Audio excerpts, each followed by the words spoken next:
Roma Wine presents Suspense.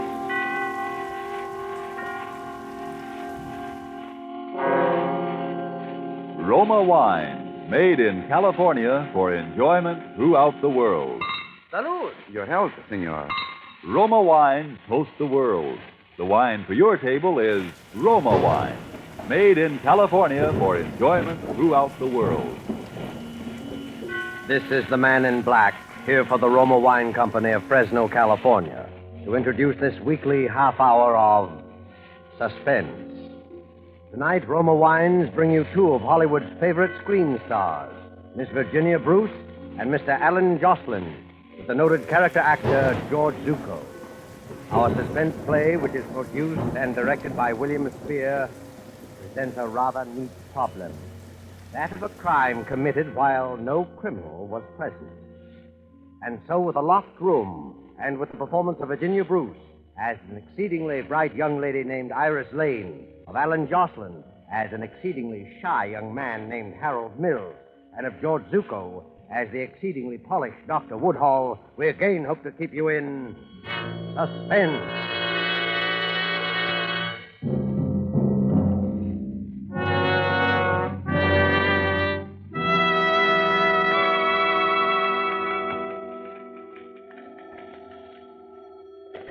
Hello, Mr. Seaton's residence.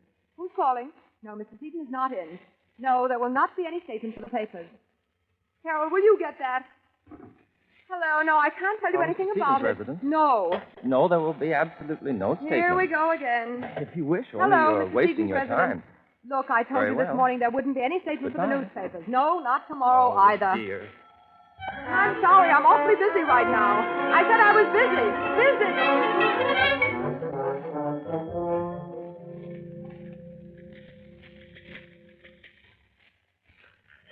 Phew, what a day. It's rather disturbing how quickly the reporters got wind of it. I do hope no harm's been done. Well, we did our best. It's too big a deal to keep secret anyway. There are always rumors, and it's the business of newspapers to pick up rumors. Dear me, I wonder how he's going to take it. The old man? He probably won't be tickled pink. You know how he is. I know I'll be relieved when he has it under lock and key, my word. Oh, good evening, Mr. Seaton. Evening, Harold. Miss Lane, you two still working? Well, we thought we'd stick around till you got here. Oh, I'm sorry I was so late. The newspapers have been calling, Mr. Seaton. The newspapers? How in blazes We did told they... them there wouldn't be any statement. Oh, I should hope not. How do you suppose... Then it's not finished? Oh, no, the deal's closed. I have it with me, as a matter of fact. With you, sir? You've been carrying it around in your pocket? You see why I don't feel so good about the newspapers. But at least I got it home all right. Like to see it? Oh, yes. Doesn't look like much, wrapped up like this. Well, there it is. Like it? The Lavella diamond. What a beauty. It's enormous. Yes. But tomorrow we start to cut it. And within a year, it'll be just so many engagement rings. You know, I hate to see it change. It's so beautiful the way it is. Oh, there's no money in it for me this way. Oh, Dr. Woodhall called. He wants to give you a checkup if he can catch it before dinner. No, Dr. Woodhall's an old woman. Treats me like an invalid. Oh, well. Anything else? Nothing important. Oh, Harold, will you answer? Yes, certainly. Mr. Seaton's residence. Who's calling, please? Just a moment. Mr. Seaton, Mr. Van Houten. Van Houten? Yes, he wants to speak to you. Oh, tell him I'm out. Mr. Van Houten, Mr. Seaton's out of town. Well, dear me, you can think what you like, but Mr. Seaton is not here. Goodbye. Odd. What'd he say? He said he has information that you are here, and he insists on coming up here now. It sounds most disagreeable. Oh, I don't think he's likely to show up. If he does, don't let him in. All right, Mr. Seaton. I'll be in my study until Woodhall gets here. But don't forget your medicine, Mr. Seaton. I put it right beside the seltzer bottle. Oh, I won't forget. I hope Dr. Woodhall hurries. I'm dead. I'm sure you must be. Mr. Seaton seemed awfully proud of his new stone, didn't he? I thought he was cool as a cucumber. How would you feel if you just bought the biggest diamond in the world? Oh, the second biggest, I believe, Iris. Not that that's anything to belittle. What do you suppose he paid for it? I understand the price was something under $1 million, but he expects to get back over $1.5 million once it's cut and polished. Harold, putting that kind of money into a piece of stone. I know if I had $1 million, I'd never buy diamonds. Dear me, for that matter, neither would I. But for some people, diamonds take the place of other things. Power, love. What would you do if you had $1 million? I don't know. There are a lot of swell people I'd like to help out. Then I'd like to travel. Oh, there are lots of things. What would you do? You really want to know? Of course I do. I don't think I should say this, but if I had $1 million or even much less, I'd ask you to marry me. Why, Harold... No, please, I don't want you to say anything. You don't have to. I know I'm not the sort for you, really. I'm not like Dr. Woodhall, sure of myself. Well, it's not that, Harold. Honestly, it's just that you never said anything before. You never even... What was that? It sounded as if it came from the study. Mr. Seaton? Mr. Seaton, is anything wrong? He doesn't answer. Mr. Seaton! The door's locked. Yes, have you your key, Iris? He's right here. Mr. Seaton! Mr. Seaton. Why, where is he? There he is on the floor. What's happened to him? Is he sick? Wait, I'll see. Oh, goodness. Put him on the Don't- couch. Just a minute, Iris. I don't think you'd better look. He's badly injured. Injured, but how? It's his head. Get a doctor, will you? A doctor? Someone's tried to kill him. Hurry. To kill him? All right. Try Dr. Woodall. Maybe he hasn't left. I will. Operator, get me granite, 6-9-700. Well, good evening, Iris. Oh, Dr. Woodhall. Never mind, operator. Come on, doctor. I was just calling you. Is something wrong? Mr. Seaton, he's hurt. Someone tried to... Harold, Dr. Woodhall was just coming in. Oh, my goodness. I'm so glad you're here, Doctor. What's the matter with Seaton? I think someone tried to kill him. It's his head. You can see the blood. I found this under him. What's that? It seems to be a piece of broom handle filled with lead. Evidently, he was struck with it. Concussion. Nasty. Still some pulse. I just had him in my bag. Here you are. And you'd better call the police. The police? Certainly, this is attempted murder. Oh, dear. Good evening. Did I hear somebody say murder? Who are you? My name is Van Houten. I telephoned a little while ago. How did you get in? Well, I rang, no one answered, so I walked in. I wish to speak with Mr. Seaton, but I see that perhaps I'm a little too late, eh? Perhaps you knew you'd be a little too late, Mr. Van Houten. Harold, I think we'd better leave that to the police. Will you call them? I can't figure out how it happened. Harold, you and I have been outside that door all day. I know there wasn't anyone in this room. Iris, it must have been the windows. What do you mean the windows? No one could climb. You see, look, there's a ladder still there. And it took us some time to open the door. There is a ladder. Oh, yes, a very convenient ladder. Don't you see? It still couldn't have happened. What do you mean? Someone came through the window, hit Mr. Seaton, and escaped the same way. But it couldn't have happened that way. Look, the windows are locked. Both of them on the inside. And Harold and I were outside the only The door. windows are locked? Dear me. That means Mr. Seaton was alone. Alone in a locked room.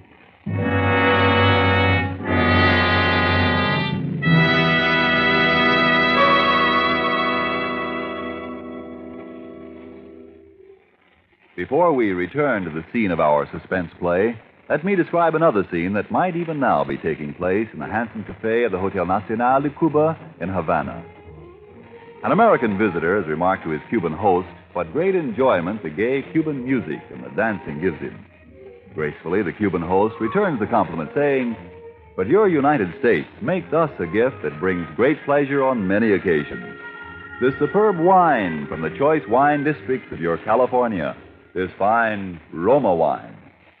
Yes, for a wine to give great enjoyment, it must have greatness of character. And it's this that has spread the fame of Roma wines to other lands. Why otherwise would these countries import Roma wines to be enjoyed as a rare luxury? How fortunate, then, are you who can enjoy any of the Roma wines, many different delicious wine types, whenever you choose, without additional charge for import duty, with no high shipping costs added to your small cost for Roma wine. Yet here is a quality so high it has won international recognition. Quality coupled with cost so modest that Roma wines are America's largest selling wines. Why not make your own taste test of these good Roma wines and discover for yourself the fine wine qualities acclaimed by wine experts of many lands? I'll spell out the name for you. R-O-M-A, Roma wine, made in California for enjoyment throughout the world. And now it is with pleasure that we bring back to our soundstage Virginia Bruce and Alan Jocelyn with George Zucco in The Locked Room. A tale well calculated to keep you in suspense.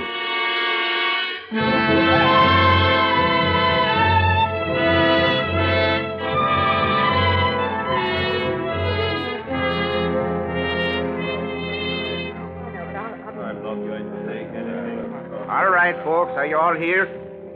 There's Miss Iris Lane, Yes? Dr. Charles Woodhull, Yes? Harold Mills, and Mr. Alex Van Houten. No. Now let's get down to business. We know some of the facts, but not enough of them. We know that you four were the only people in the house when Mr. Seaton was robbed, outside of the cook, and she was in the kitchen. We know Seaton had the diamond on him when he went into the study, and that someone lifted it before we got here. We haven't located the diamond yet, but we will.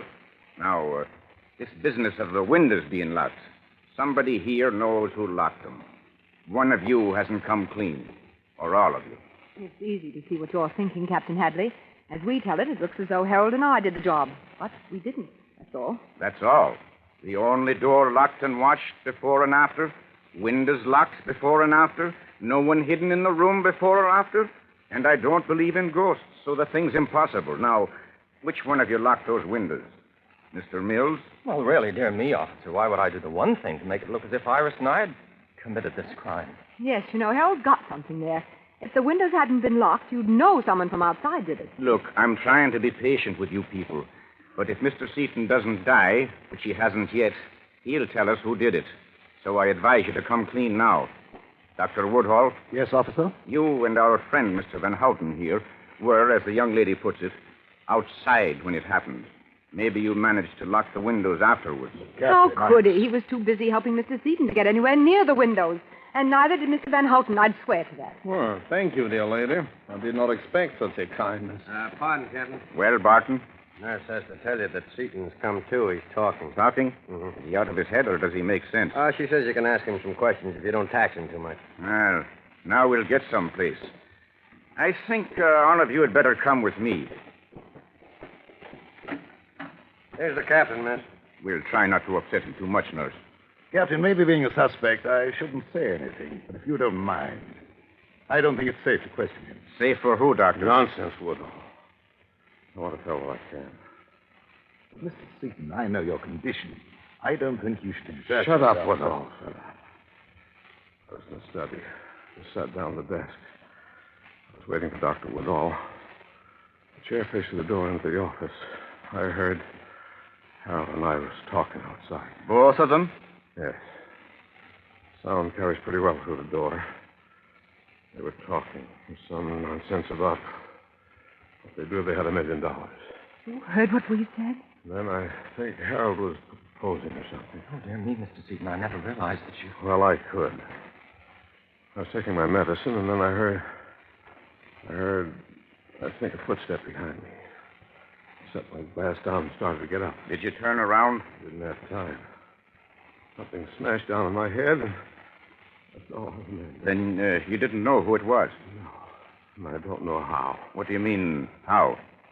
Because I had locked the windows, both of them. You locked the windows? Yeah. I saw someone put a ladder up. Suppose it was the gardener or somebody. But I didn't want to be climbing around, so I locked both windows. You're sure no one was hidden in the room? Positive. Captain, I think you've had enough. Yes, I guess you're right, Doctor. Will you people step outside? I'll be there in a minute. Come on, Doctor. Harold. Now, Mr. Seaton, what I want to know is... Criminal to make him keep talking. Poor Mr. Seaton, he does look awfully bad. No, I suppose it's proper to feel pity for even Francis Seaton. Look, Mr. Van Houten, you've made several remarks like that. Maybe you've got your reasons, but I don't think it would sound so good to the police. Well, believe me, dear lady, my distaste for Mr. Seaton is purely objective. It's terribly perplexing, isn't it? Now that Mr. Seaton's confirmed us on the locked windows, I can't see how the police are going to prove anything. Look, let's not kid ourselves. We're all supposed to be nice, civilized people. But one of the four of us is a thug. A thug who beat a defenseless man over the head and took that diamond. Dear me, as I see it, that's just the point. It proves that none of us could have done it. Well, if Mr. Seaton's story proves that we couldn't, it proves 100 times more that no one else could. Well, Captain, is there anything more we can do? Yes. You'll all be searched again for the diamond. And none of you are to leave this house until further notice. Not leave Well, the house. what about my practice? I've got nothing work to do. Surely it requires more evidence than you have to hold us over the supposed disappearance of a diamond. I'm not holding you because of the diamond. I'm holding you on suspicion of murder. Mr. Seaton is dead.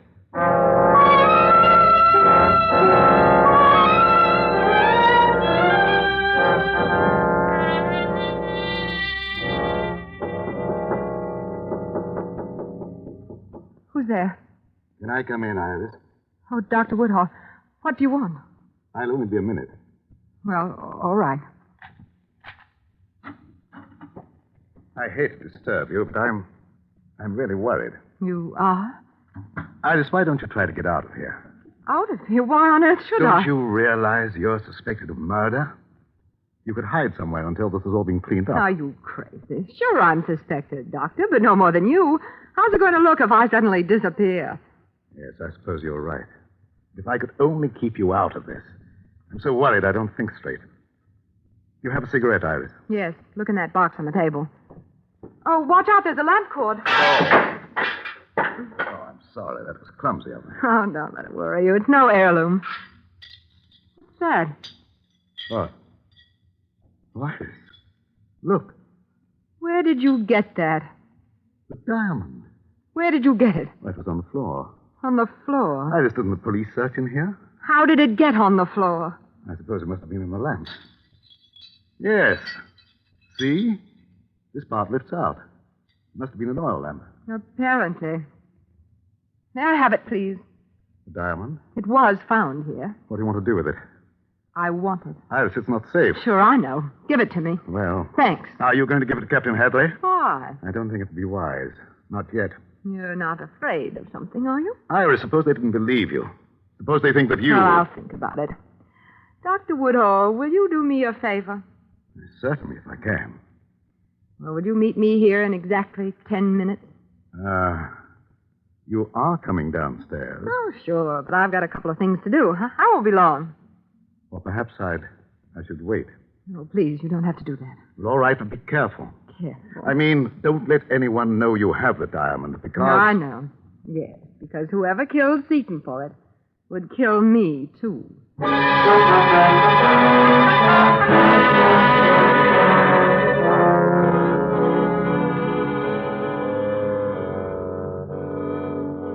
know it will be soon. Tonight. It has to be.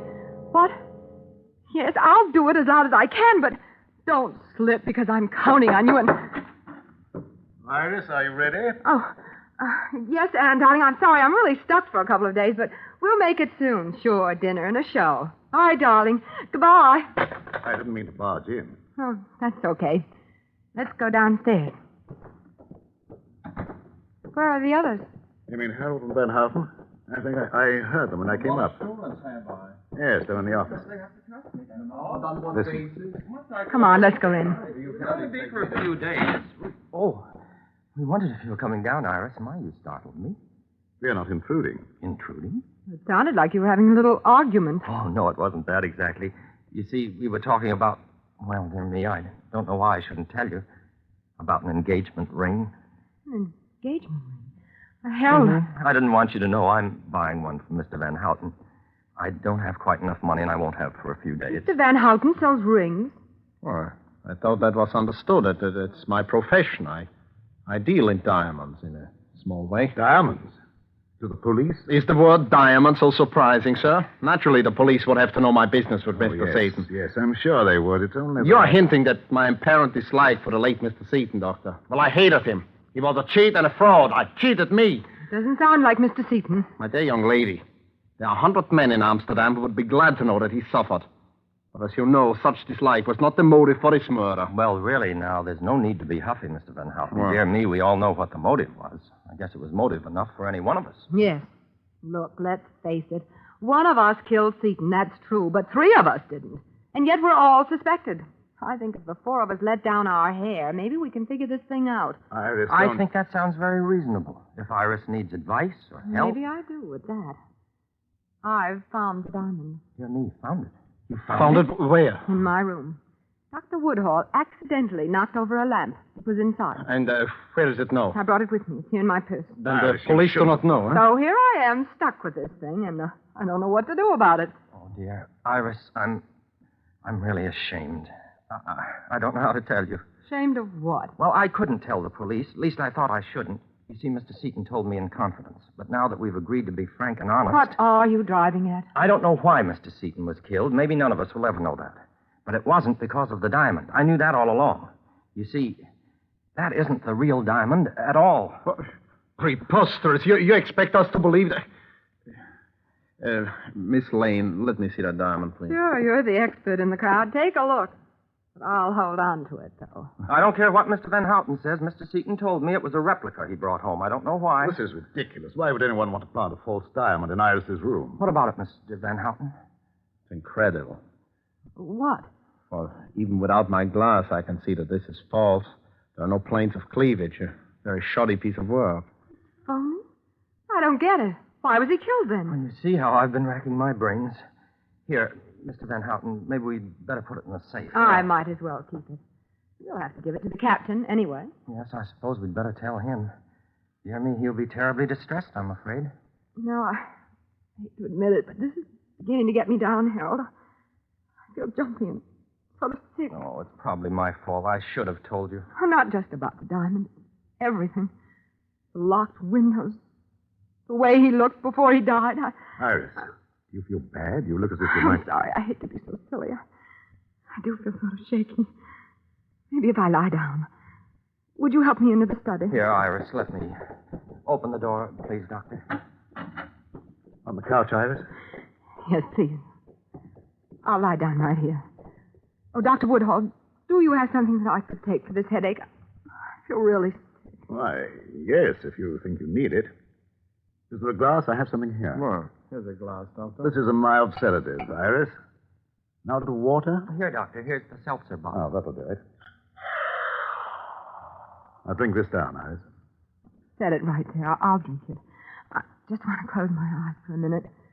And will you switch out the lights when you go out? And maybe you should lock the door. Yes, of course. We'll call you for dinner. Try to sleep. Poor girl. She was very calm.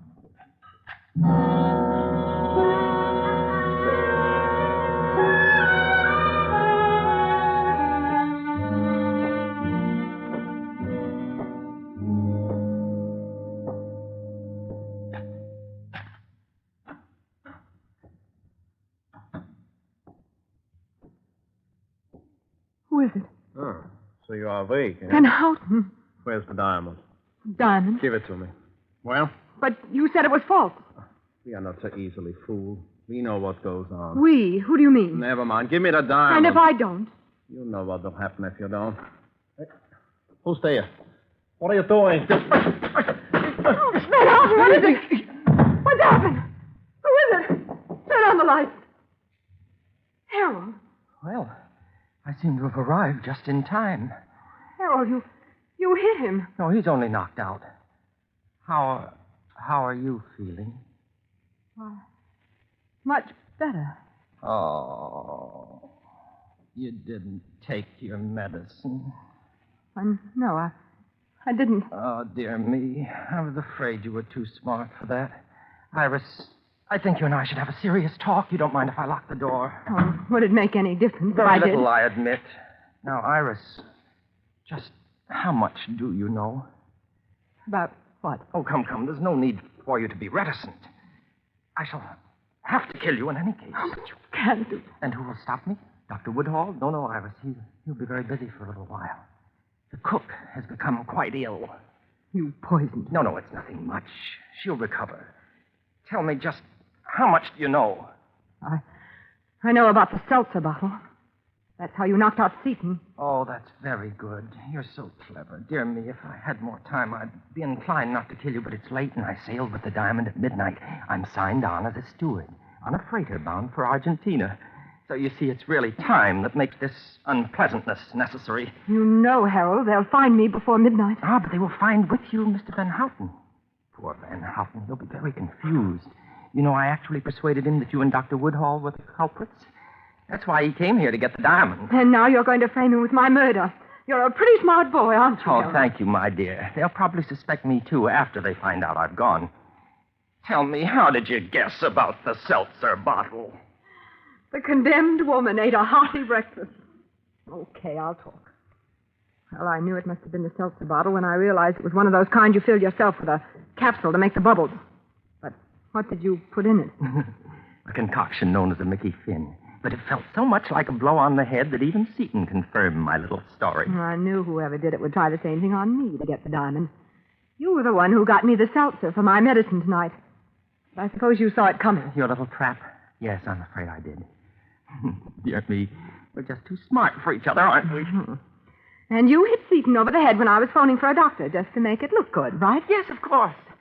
Oh, I wish Seaton hadn't locked those windows. Maybe you think I don't. Well, Iris, Well, I really hate to do this, Iris. Look, Iris, I'll give you a choice.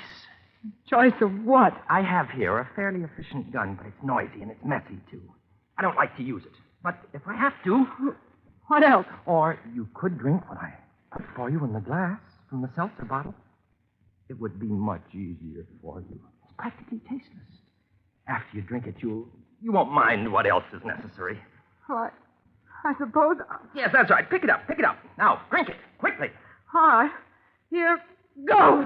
Why, you...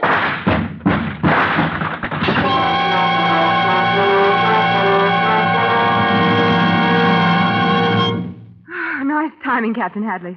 The glass wasn't a bad signal. It was nice timing on your part, Miss Lane, throwing yourself on the floor. You hadn't figured on the gun. No, I hadn't. Is Van Houten coming around, Doctor? Yes, he'll be all right. Okay.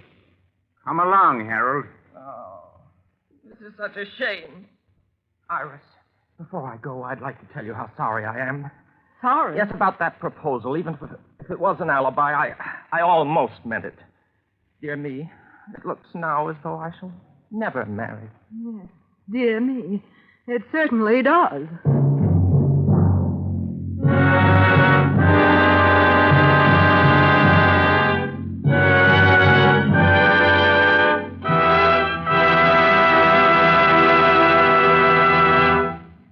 And so closes The Locked Room, starring Virginia Bruce and Alan Jocelyn with George Zucco.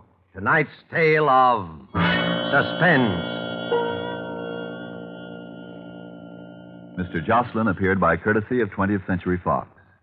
Before we tell you about next week's stars and story, Roma Wine, sponsor of these weekly suspense dramas, brings you one of tonight's stars, Miss Virginia Bruce, with a message of real importance. Miss Bruce. Somewhere the other day, I came across a small news item. It mentioned that the men and women of our armed forces, most of whose pay averages very little more than $50 a month, have subscribed a huge total of $250 million worth of United States war bonds. Ladies and gentlemen, if you need a testimonial to the worth of subscribing to the Fourth War Loan, which is now on, I think this news item supplies it. If the men and women who are fighting this war have that kind of faith in the future of our country, how can we have less? This is the time when our armed forces are making ready for the final extra effort, which will bring us victory. They need your extra support from extra purchases of war bonds. For the Fourth War Loan, one extra $100 war bond, please. Next Thursday, same time, Roma Wines will bring you two distinguished actresses, Miss Ida Lupino and Miss Agnes Moorehead. Don't forget, then, next Thursday, for Ida Lupino and Agnes Moorehead in Suspense. Presented by Roma Wine. R-O-M-A. Made in California for enjoyment throughout the world.